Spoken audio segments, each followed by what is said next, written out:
Saudara-saudari terkasih, apakah saudara sudah memulai hari ini dengan penuh sukacita dan punya niat untuk berbuat baik meskipun kecil? Semoga Tuhan memberkati niat baik saudara. Saya ingin bertanya kepada saudara sekalian, dan pasti bisa menjawab karena ini masalah apa yang Anda rasakan, apa yang Anda pikirkan. Kalau Anda mendengar firman Tuhan seperti ini, jangan takut. Penolongmu adalah Tuhan yang menciptakan langit dan bumi. Penyelamatmu adalah Allah yang maha kuasa dan maha baik. Apa yang Anda rasakan dengan mendengarkan firman itu? Masih takut juga? Masih khawatir juga? Kalau masih takut dan masih khawatir, masih gelisah, ada berbagai macam kemungkinan. Kemungkinan pertama, saya tidak sungguh-sungguh percaya bahwa penolong saya itu Allah yang menciptakan langit dan bumi dan berkuasa menyelenggarakan kehidupan ini. Kemungkinan yang kedua adalah saya menjalani hidup ini memang percaya kepada Allah, tetapi Allah yang jauh, yang tidak terlibat. Allah yang ada di dalam konsep. Kenyataan kehidupan ya saya yang ngatur. Saya yang mengontrol, saya yang mengendalikan, saya yang menjalaninya. Tuhan tidak terlibat. Atau kalau toh terlibat, itu ketika saya sudah setengah mati lalu berteriak minta tolong, nah Tuhan baru bertindak. Ada kemungkinan seperti itu. Sehingga kita menyelenggarakan hidup kita itu berdasarkan kemampuan dan kekuatan kita sendiri. Berdasarkan strategi kita sendiri. Sehingga ketika mengalami kesulitan ini, saya berpikir bagaimana cara mengatasinya dan kemudian lebih besar gelisah dan khawatirnya. Karena memang sadar bahwa pengertian, pemahaman, pengalaman kita itu terbatas. Banyak hal kita tidak mengerti.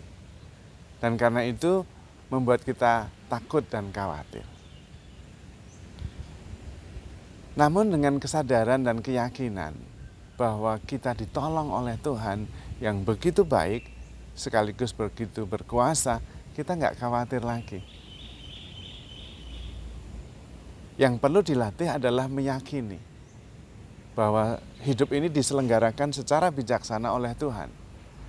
Tuhan yang kemudian mengatur segalanya demi kebaikan kita, demi keselamatan kita. Karena itu kita juga tidak perlu terlalu gelisah tentang apa yang harus kita lakukan untuk keselamatan kita sendiri. Tuhan sudah atur itu. Karena itu Tuhan juga mengatakan, barang siapa khawatir akan hidupnya dan berusaha menyelamatkan hidupnya, dia justru kehilangan nyawanya. Tetapi orang yang merelakan, berkorban, mengorbankan hidupnya demi Tuhan, bahkan akan memperolehnya.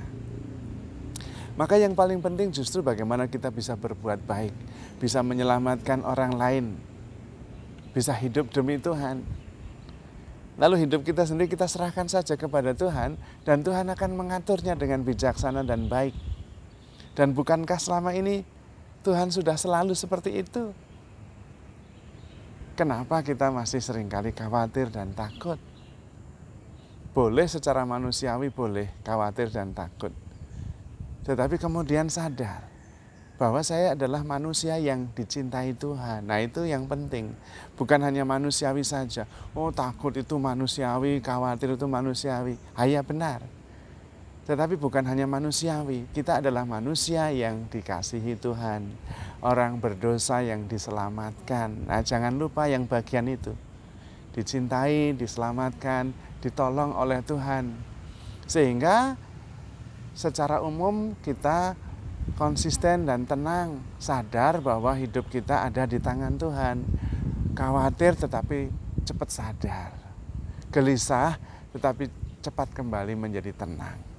Maka perlu waktu-waktu untuk sadar, hening, tenang, dan meletakkan seluruh hidup kita dalam perspektif kasih Tuhan. Dalam perspektif rencana Tuhan yang begitu indah atas hidup kita. Sehingga pelan-pelan kita bisa menyadari dan menyerahkan hidup kita ke dalam tangan Tuhan. Kalau perlu, kita dibantu dengan doa penyerahan, doa Susipe yang diciptakan oleh Santo Ignatius dari Loyola. Ya Tuhan, ambillah segalanya daripadaku. Pikiran, kehendak, keinginan, segalanya. Dan berilah aku cintamu saja. Itu sudah cukup bagiku. Nah, latihan ini kemudian membantu kita untuk bisa menempatkan hidup kita ke dalam tangan Tuhan yang maha bijaksana. Karena kita juga yakin bahwa penolong kita memang Allah yang maha baik, Allah yang maha bijaksana, Allah yang maha kuasa, dan Ia adalah Bapa kita sendiri yang sudah membuktikan sepanjang hidup kita, terutama melalui Yesus Kristus yang bahkan diikhlaskan untuk menyelamatkan dan menebus dosa-dosa kita. Kalau anaknya yang tunggal saja diberikan, apa yang tidak akan diberikan untuk keselamatan dan kebahagiaan kita? Dari pihak kita saja, karena dari pihak Tuhan sudah beres. Dari pihak kita adalah berusaha membentuk dan meyakini mindset yang positif. Meyakini bahwa hidup kita di dalam tangan Tuhan, dan itu aman. Dan Tuhan menyelenggarakan hidup ini dengan bijaksana. Kita orang berdosa yang dikasihi. Kita memang punya akal budi tetapi terbatas.